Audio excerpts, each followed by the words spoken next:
ইয়াৰে আংকল মেখেলাখন কেনেকুৱা চাওক এইটো কিমান ক'লে 1000 বেলাক আপনি কি আছে না 10 বছর হলেও বন্ধ নয়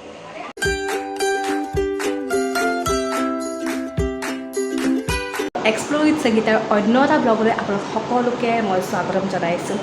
আৰু আজি দেখিছেনে নাই মই ৰেডি হৈ গৈছোঁ একদম যাম এঠাইলৈ আৰু ক'ত যাম আপোনালোকক কিন্তু আজি মই লগত লৈ যাম দেই মই যাম আজি ফেঞ্চিত চ' আপোনালোকক ভাবিলোঁ যে লগতে লৈ যাওঁ কিনো বজাৰ কৰোঁ কি কৰোঁ আপোনালোকৰ সৈতে প্ৰতিটো বস্তু মই শ্বেয়াৰ কৰিম ব'লক আজি একেলগে আমি বজাৰ কৰোঁগৈ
আজিপুরে নতুন এসে 10 বছর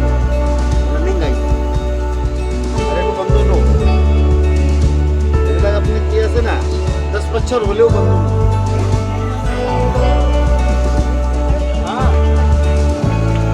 কাপোৰবোৰ দেখিছেনে মানে এনেকুৱা লাগে কোনযোৰ ল'ম আৰু কোনযোৰ নল'ম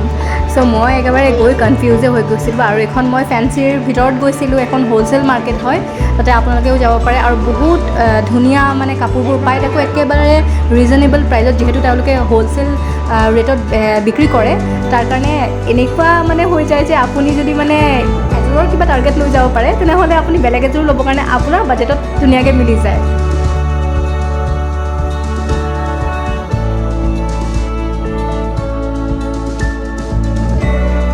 বজাৰ কৰি মেলি হ'ল আৰু বাহিৰলৈ গৈ নোখোৱাকৈ আহিম এইটোতো অসম্ভৱ কথা তাতে আকৌ মই হ'লোঁ চাট লাভাৰ আৰু মেক্সিমাম চাগে যিখিনি গুৱাহাটীত থাকে তেওঁলোকে এইখন চিনি পাব আৰু এইখনৰ